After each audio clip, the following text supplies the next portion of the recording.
1장 1절에서 5절까지만 봅니다. 구약성경 401쪽 룻기서 1장 1절에서 5절입니다. 찾으셨으면 한 목소리로 같이 읽겠습니다. 룻기서 1장 1절에서 5절. 사사들이 치리하는 때에 그 땅에 흉년이 드니라. 유다 베들레헴의 한 사람이 그의 아내와 두 아들을 데리고 모압 지방에 가서 거류하였는데 그 사람의 이름은 엘리멜렉이요 그의 아내의 이름은 나오미요 그의 두 아들의 이름은 말론과 기론이니 유다 베들레헴 에브라 사람들이더라. 그들이 모압 지방에 들어가서 거기 살더니 나오미의 남편 엘리멜렉이 죽고 나오미와 그의 두 아들이 남았으며 그들은 모압 여자 중에서 그들의 아내를 맞이하였는데 하나의 이름은 오르바요 하나의 이름은 루시더라. 그들이 거기에 거주한 지 10년쯤에 말론과 기론 두 사람이 다 죽고 그 여인은 두 아들과 남편의 뒤에 남았더라. 아멘. 자, 우리가 신앙생활을 하면서 성경을 읽고 살죠. 성경을 읽으면서 우리가 좀 기억해야 되는 것이 이 성경을 통해서 우리의 옛사람의 모습을 보여주는 거구나 하는 쪽이고요. 이렇게 우리를 구원하시는 하나님이 일하시는구나 라고 하는 걸 볼 수 있어야 되고요. 더 나아가서는 이제 하나님이 사람 된 자가 어떻게 살아야 되는 건가 라고 하는 부분들을 성경을 통해서 볼 수가 있어야 되죠. 자, 이 1절로 5절이 말씀하고 있는 부분은 사사시대의 상황을 설명해 주고 있는 것이고요. 더 나아가서 타락한 인간의 모습을 이 이야기를 통해서 우리에게 계시해 주면서 타락한 우리의 모습을 여기서 비춰주고 있다는 거 우리가 볼 수가 있습니다. 자, 그들이 어디에 있었어요? 유다 베들레헴에 있었어요. 그런데 유다 베들레헴에 있었는데 그들이 전부 다 모압으로 내려가고 있는 모습이죠. 여기에 이제 엘리멜렉이라는 남자가 나오고 나오미라고 하는 아내가 나오고 그리고 두 아들 말론과 기론이 나옵니다. 자, 이것을 천상에 있었던 모습이라고 보시면 되고요. 탕자의 비유 속에선 아버지 집에 있던 아들의 모습이라고 생각하시면 돼요. 그리고 나중에는 이것이 회복되어져야 할 우리의 모습이기도 한 것이죠. 그런데 그들이 흉년으로 말미암아서 모압으로 떨어져 가요. 모압으로 내려가요. 모압에 떨어진 그 엘리멜렉의 모습과 나오미, 말론과 기론은 바로 또 타락한 우리의 모습을 그려주고 있는 거예요. 결국은 우리는 본래 하나님의 나라에 있었던 존재들이구나라고 하는 걸 알게 하시는 거고 거기에 돌아갈 고향이 있는 자들이라는 걸 알게 하시는 것이고 우리가 살고 있는 형편이 어떤 것인가를 알게 해주시는 이런 그림으로 보실 수 있어야 돼요. 그렇죠? 모압 땅에 떨어진 그들은 어떤 모습일까요? 다 죽어요. 남편도 죽고 두 아들도 죽어요. 이건 어떤 그 당시의 한 가정의 이야기인데요. 이 한 가정의 이야기 속에다가 우리 구원의 이야기를 싹 담아주신 거예요. 잘 봐야 돼요. 이들은 죽어야 하는 그리고 죽어 있는 상황을 보여주고 있는 모습이라는 걸 우리가 볼 수가 있어야 돼요. 조금 더 쉽게 얘기하면 여기 지금 끊어서 보세요. 베들레헴에 있는 그림과 끊어서 모압에 있는 그림을 보세요. 타락이라는 과정을 거쳐서 이제 우리는 모압 땅에 거하는 것이지요. 다시 말하면 거기에 죽어버린 남편이에요. 남편이 죽었어요. 남편이 죽고 나면 어떤 사람이 돼요? 과부가 되죠. 이 과부의 모습이에요. 우리가 과부예요. 남자들도 과부라고 말할 수 있다니까 참 희한하죠? 왜요? 과부는 뭐가 없어요? 남편이 없어요. 그리고 여기에다가 이제 이 나오미가 주인공이 돼서 다시 돌아오는 그 과정을 만드시려고 하나님은 두 아들을 거기서 두 며느리를 취하게 만들어서 그리고 두 아들도 죽어버려요. 그럼 뭐가 남아요? 세 과부만 남아있는 그림이에요. 세 과부를 가지고는 이야기가 안 돼요. 그래서 하나님이 한 과부를 빼버리죠. 그리고 두 아들이 돌아오게 만드는 거죠. 두 여자가 돌아오는 거예요. 두 사람. 성경은 뭐 어떤 상징을 가지고 있죠? 증인의 상징이에요. 예. 아, 이게가 구원받은 자들의 증인이구나라는 걸 가르쳐 주시기 위해서 이제 한 여자를 거기서 빼버려요. 그리고 두 여자가 이제 이렇게 다시 베들레헴으로 올라와요. 자, 그런데 그들이 베들레헴으로 올라올 수 있었던 것은 무엇 때문일까요? 6절 때문이에요. 6절에 뭐라고 되어 있죠? 모압 지방에서 여호와께서 자기 백성을 돌보셨다. 그들에게 양식을 주셨다 함을 들었어요. 그러니까 양식이 있는 걸 깨달았어요. 탕자가 돼지우리간에서 뭘 생각해요? 아버지 집에 양식이 풍족한 것을 생각하는 것과 같은 거예요. 아, 그렇구나. 내 아버지 집, 돌아갈 곳, 거기에 양식이 풍족한 것인데 라고 생각하는 것이죠. 그러면 그 상황이 어떤 상황이에요? 우린 지금 여기서 가난한 자가 되어져 있구나.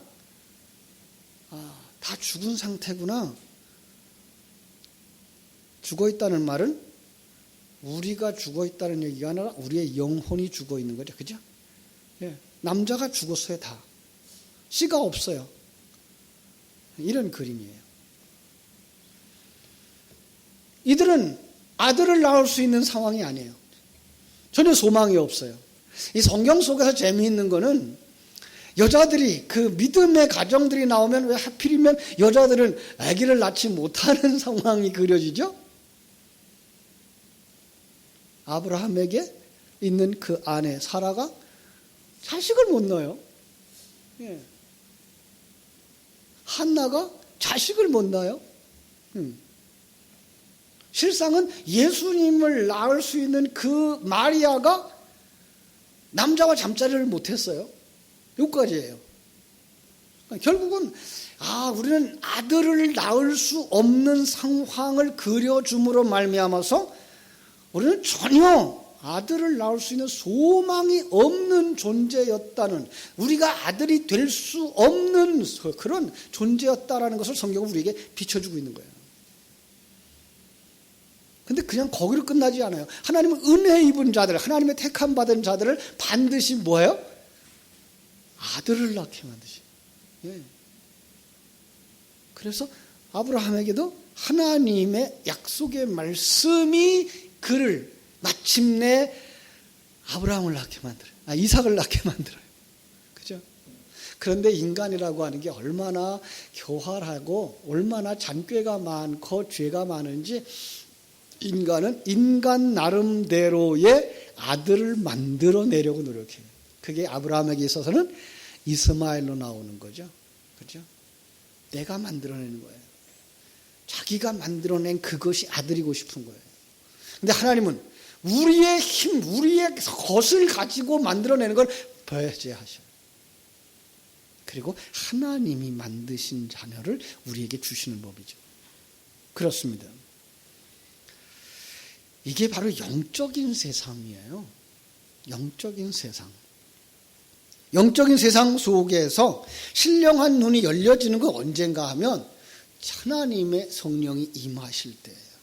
진리의 말씀이 깨달아지고 보여질 때는 바로 하나님의 성령이 임하실 때예요. 그 그림을 우리가 사도행전 9장에서 볼 수 있었죠. 그죠? 사도행전 9장에서 누가 나타나죠? 사울이 다메섹 도상에서 광명한 빛을 바라보자 그가 뭐가 돼요? 소경이 돼요. 역사 속의 사울은 실제로 소경이에요. 그 당시에. 그런데 그걸 성경에 기록해서 우리에게 주실 때는 성령을 받고 나니까 내가 소경이었구나를 알게 되더라는 거예요. 이 그림이에요. 그러니까 성령을 받지 못하면 하나님의 존재를 알지 못해요. 아니 하나님의 뜻을 알지 못해요. 아니 하나님의 세계를 보지 못해요. 하나님이 나와 함께 하고 있는 것을 보지도 느끼지도 못해요. 자, 이걸 갖다가 성경은 소경이라고 말하고 있는 거죠. 그죠? 뿐만 아니라 이걸 갖다가 안준뱅이라고도 말해요. 왜? 땅에 속한 자니까. 그런가 하면 그를 죽은 자라고도 말해요. 왜? 하나님의 생명이 없어서 하나님의 말씀을 듣지도 못하고 보지도 못하고 느끼지도 못하는 자니까. 이런데 여기에 말씀이 임하죠. 성령이 임해요. 그러면 우리가 눈이 열려져요. 그걸 에스겔서 37장에서는 마른 뼈들이 그 에스겔의 명령에 따라서 움직여요. 마른 뼈가 어떻게 소리를 들어요? 이것도 이게 상징이죠. 그죠? 그래서 뼈들이 들어맞고 거기에 살이 오르고 힘줄이 오르고 피부가 덮이고 하나님의 생기가 들어가니까 그들이 군대가 되더라라는 이야기를 그려서 우리에게 보여주는 거예요. 우리의 모습이었어요. 우리가 마른 뼈와 같이 전혀 움직일 수 있는 가능성이 없는, 그런데 하나님이 일하시니까 그 뼈들이 들어맞아. 거기에 사람이 될 만한 모든 것들을 다 공급해요. 하나님의 생기가 들어가서 이제 그 쓸모없던 자들이 하나님의 군대로 일어서게 되는 거죠. 그렇습니다. 그들이 이제 하나님의 아들로 변화되는 과정. 성경은요, 그래서 하나님께서 원하시는 것은 우리를 아들로 만드시는 그 일이에요. 하나님의 성경을 보면서 우리가 깨달아 알 수 있는 건, 하나님의 일하심, 하나님의 그 목적이 무엇일까? 성경 모두가 다 합쳐서 말하고 있는 이야기는 그냥 가나안 땅에 들어가 잘 먹고 잘 살아 정도가 아니라 우리를 그 하나님의 나라를 유업으로 받을 아들로 만드는 거예요. 예. 아들이 뭐죠? 성경이 말하고 있는 아들은 씨를 가진 자예요. 진리의 말씀을 가진 자예요. 예. 하나님의 언약을 붙잡고 살아가는 인생이고 그는 하나님의 나라를 유업으로 받을 자들이에요. 그래서 이 나오미와 그리고 룻이 증인의 삶을 살아서 마지막에 누구를 낳죠? 예, 그의 아들을 낳아요. 예. 근데 그걸 갖다가 나오미의 아들이라고도 말해요. 룻의 아들이라고도 말해요. 결국은 그 증인이 두 사람인데 그들은 모두 다 아들로 변화되는 그 그림인 거예요. 역사 속에서는 그게 분명히 룻의 아들이에요. 보아스의 아들이에요. 그런데 성경은 그걸 나오미의 아들, 나오미가 아들을 낳았다라는 말을 한다고요. 우리를 아들로 만드시는 거예요. 또 다른 그림을 보여주면 그때는 우리를 신부로 만들어서 예수님과 한 몸을 만든다 그랬어요. 예. 우리가 아는 것, 우리가 아는 신부는 어떤 신부예요?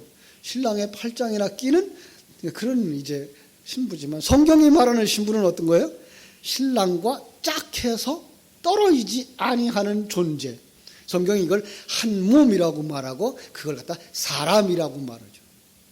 그래서 하나님이 창세기부터 요한계시록까지 계속 만들어내는 그 신부는 바로 신랑과 한 몸을 이루고 떨어지지 아니하는 바로 신부의 그림인 것을 우리는 알 수가 있어요. 그래서 우리를 신부로 만들어요. 그건 바로 예수님과의 관계를 설명할 때는 우리를 신부라고 설명한다는 것을 우리가 알게 되는 거예요. 그런데 이 신부가 신랑이신 그 진정한 남편을 알지 못하고 세상을 사랑할 때 그 신부는 어떤 신부로 그려지죠? 세상을 사랑하는, 간음하는 여자로 그려지는 거예요. 예. 아주 호세오서에 나오는 고멜과 같은 여자로 그려지고 요한복음 4장에 나오는 남편이 5이나 있었던 그 여자로 그려지고 있는 거예요. 그들에게 주님은 다가오셔서 뭐라 그래요? 내가 진정한 네 신랑이야. 근데 그를 그냥 말로 해서 데려오지 않아지니까 어떻게 해요? 자기의 몸을 팔아서 그를 사가지고 오는 그림으로 그려주는 거예요. 그래서 예수님의 십자가의 죽음이 바로 돈으로 환산되어지고 우리가 가치 없는 종이 세상에서 쓸모없는 종의 모습으로 타락한 모습으로 전락한 모습으로 그려질 때 그걸 가지고 사오는 그래서 30냥이 종 가운데 가장 값싼 종. 그래서 예수님은 자기를 다 팔아서 은 30냥을 만들고 우리를 사오는 그림으로 그려주고 있는 거예요. 그 과정은 우리는 이 룻기서와 같은 곳에서 자세히 볼 수가 있죠. 하나하나의 과정을 통해서 하나님 우리를 만들어 가시더라는 걸 알 수가 있어요. 주님이 찾아오시는 거죠. 그죠? 그런데 그 찾아오심이 오늘 룻기서에서는 어떤 그림으로 그려지는가 하면 이게 소식으로 들려져요. 그래서 베들레헴에 양식을 주셨다 하는 소식을 듣고 그리고 이제 나오미가 돌아갈 생각을 하는 거예요. 돌아가려고 그러니까 이게 지금 이미 거기는 과부만 셋이 되어버렸네요. 그래서 어떻게 해야 돼요? 다 데리고 가봐야 아무 소용이 없어요. 다 데리고 가봐야 고생만 돼요. 왜? 같이 먹고 살 게 없는데.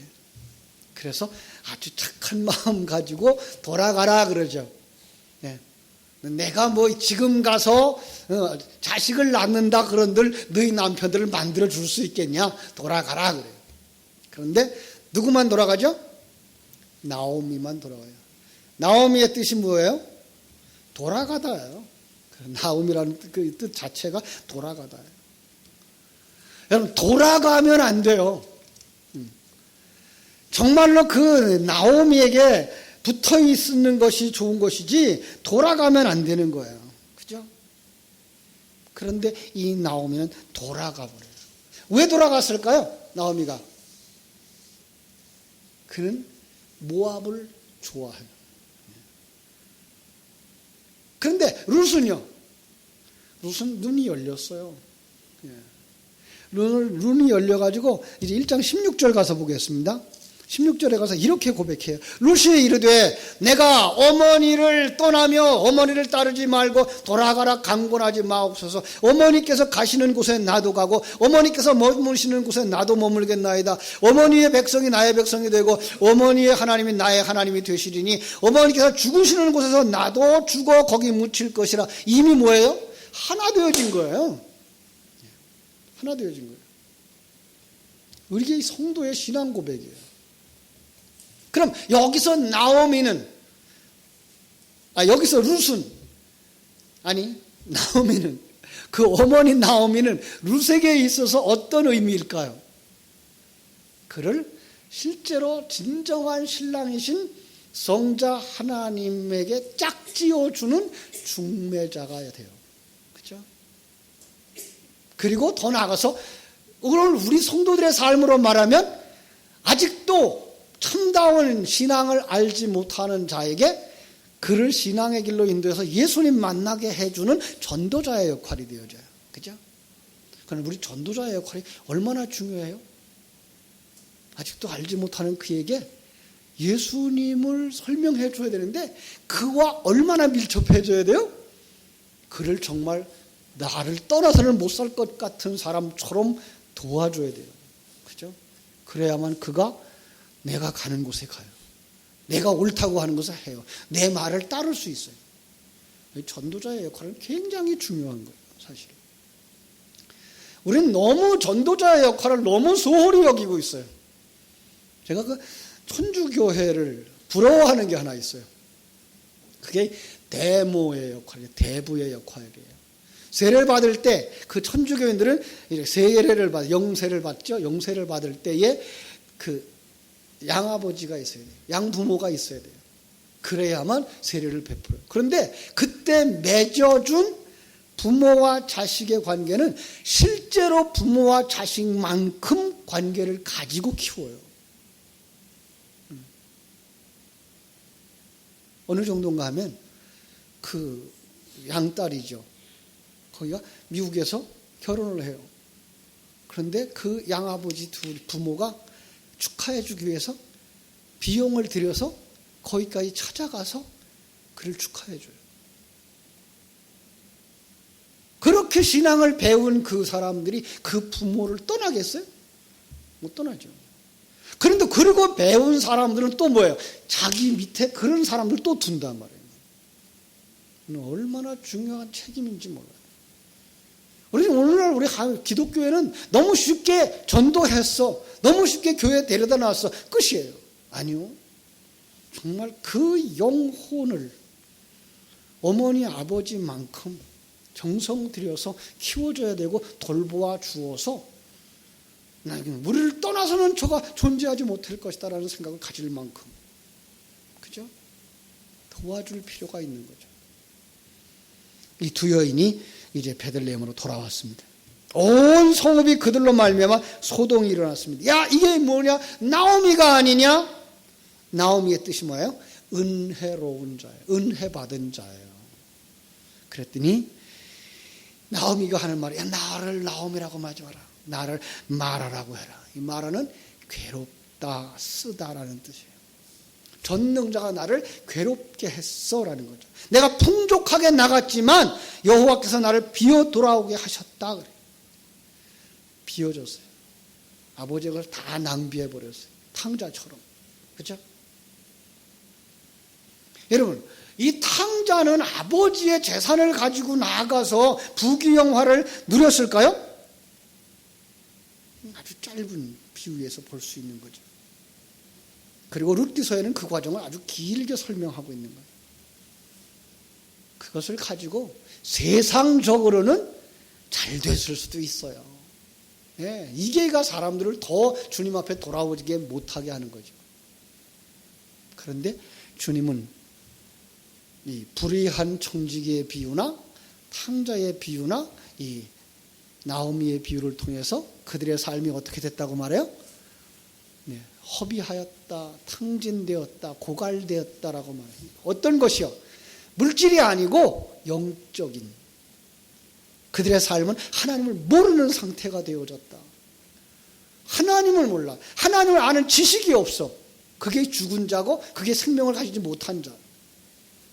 그러니까 오늘 이 세상에 살아가는 그 권력을 가진 사람들, 그 물질을 가진 사람들이 하나님을 알지 못하면 우리는 그를 어떻게 볼 수 있어야 돼요? 죽은 자, 가난한 자, 아무것도 없는 자. 우리가 도와주지 않으면 그들은 정말 살아날 수 없는 자로 볼 수 있는 눈들이 있어야 돼요. 우리는 너무 쉽게 교회에 들어온 사람들을 세상의 눈으로 봐서 그분이 교장 선생님이래 그러면 어떻게 해요? 그건 굉장히 어떤 실력이 있는 사람으로 인정을 해주려고 그러죠. 영적인 것은 아무것도 모르는 첫걸음인데, 예. 우리 그걸 가르쳐줘야 돼요. 그걸 알아야 돼요. 그래서 그렇게 대해줄 수 있어야 돼요. 도와줄 수 있어야 돼요. 물론 그분들이 그걸 기분 나빠하겠죠. 그분들은 처음에 들어왔을 때는 어떤 생각을 가지고 들어와요? 그냥 세상의 그 지위를, 세상의 그 모습을 그냥 가지고 들어와서 그런 척 하고서 교회 안에 앉아있고 싶겠죠. 그런데 우리는 어떻게 봐야 돼요? 그는 영적으로 전혀 아무것도 모르는 사람. 구원이 무엇인지 모르고 왜 예수 믿어야 하는지 모르고 무엇이 기도인지 모르고 어떻게 성경을 읽어야 되는지 모르고 어떻게 예배에 참석해야 되는지조차도 모르는 사람으로 인정하고 하나하나 가르쳐 줄 수 있어야 돼요. 물론 지식이 없는 할머니들보다야 빨리 깨우치겠죠. 그러나 그럼에도 불구하고 그들에게 첫걸음부터 하나씩 가르쳐 줄 수 있어야 돼요. 그는 이제 신앙의 첫걸음을 하는 사람이에요. 젖을 먹어야 되는 사람이고요. 극진하게 보호가 필요한 사람이에요. 어머니의 보호가 필요한 갓난아기와 같은 존재. 그렇게 볼 수 있어야 돼요. 그래야 뭐 해야 돼요? 자주 대화해주고 자주 교제해 주어서 그 말씀을 소화할 수 있도록 도와줘야 되죠. 자, 이제 룻기를 통해서 룻이 이제 남편을 만나는 자리로 갑니다. 그때에 중매자였던 나오미의 부탁을 합니다. 나오미의 뜻을 따라서 나오미가 시키는 대로 순종하는 삶을 삽니다. 결국은 그가 이 보아스의 보리밭으로 가게 되고, 그리고 보아스의 타작마들을 하게 되고, 그리고 보아스에게 청혼을 하게 되죠. 청혼을 해도 보아스가 덮어주지 않으면 안 돼요. 재미있는 건 그 유대인들의 풍속 속에서 옷자락으로 덮는다는 것은 혼인을 의미하고 결혼을 의미하는 거예요. 제가 재미난 얘기 할까요? 추운 겨울날 남녀가 데이트할 때 여자들은 옷을 가볍게 입는 데죠. 왜 가볍게 입고 나가는지 아세요? 남자 보고 옷을 벗어서 덮어달라고. 이 유대인들의 풍습 속에 있는 이 청혼의 의미예요, 사실은. 결국은 보아스가 그를 사오죠. 네. 그가 가진 모든 재산을 물려야 하는, 그게 뭐예요? 내 물질을 들여서 그를 내 것으로 만드는, 그거는 사오는 역사가 있는 거예요. 하나님의 예수 그리스도의 대속의 역사가 있는 거예요. 그래야만 우리가 주님과 한 몸이 되는 거예요. 그리고 거기서 뭐가 나와요? 아들이 나오는 거예요.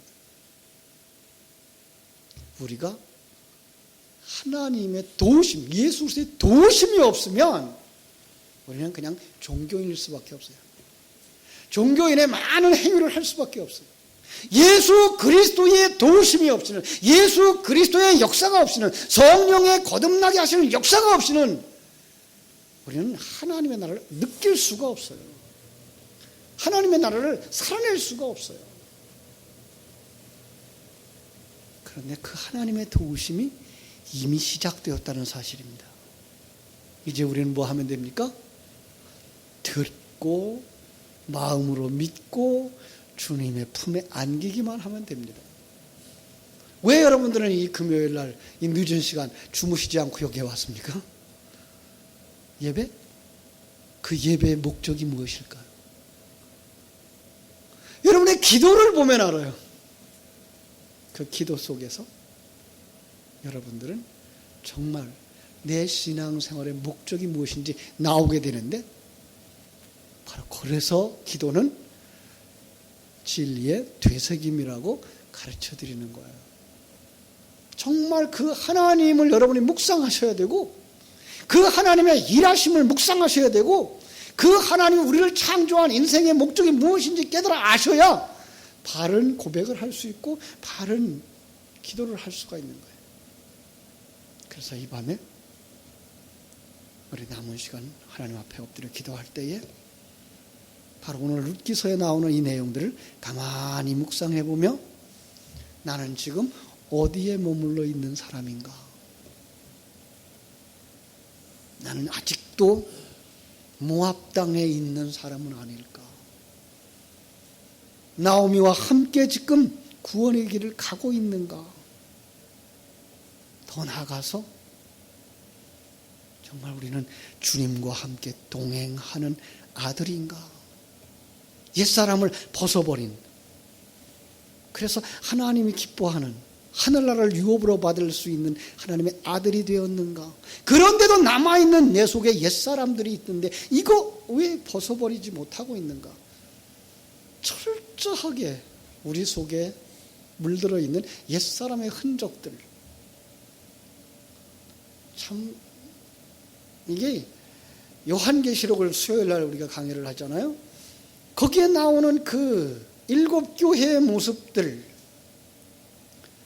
뼛속 깊이 남아있는 이 옛사람에 벗어버리지 못하고 아직도 종교인의 모습으로 참 포장하고 또 포장되어져 있는 이 모습들을 우리가 정말 끔찍하게 여기고, 바울 사도의 고백처럼 오라 나는 곤고한 사람이로다 라고 말할 수 있을 정도의 정말 몸부림치는 옛사람을 미워하는 미움, 그리고 새 사람으로 완성되어져서 그걸 이기고 모든 환경 속에서 정말 평강을 누릴 수 있는 하나님의 사람으로 서기 위해서 우리가 신앙생활에 더 열심히 낼 수밖에 없다는 사실, 우리가 깨달아 알고 깊이 기도하는 시간 되었으면 좋겠습니다. 우리 찬송 한 장 부르겠습니다. 우리 301장입니다. 우리 이전도사님 오셔서 기도회를 좀 인도해 주셨으면 좋겠어요. 어디 계시죠? 우리 301장 찬송하고 우리 이전도사님이 나오셔서 기도회를 인도해 주시겠습니다. 301장입니다.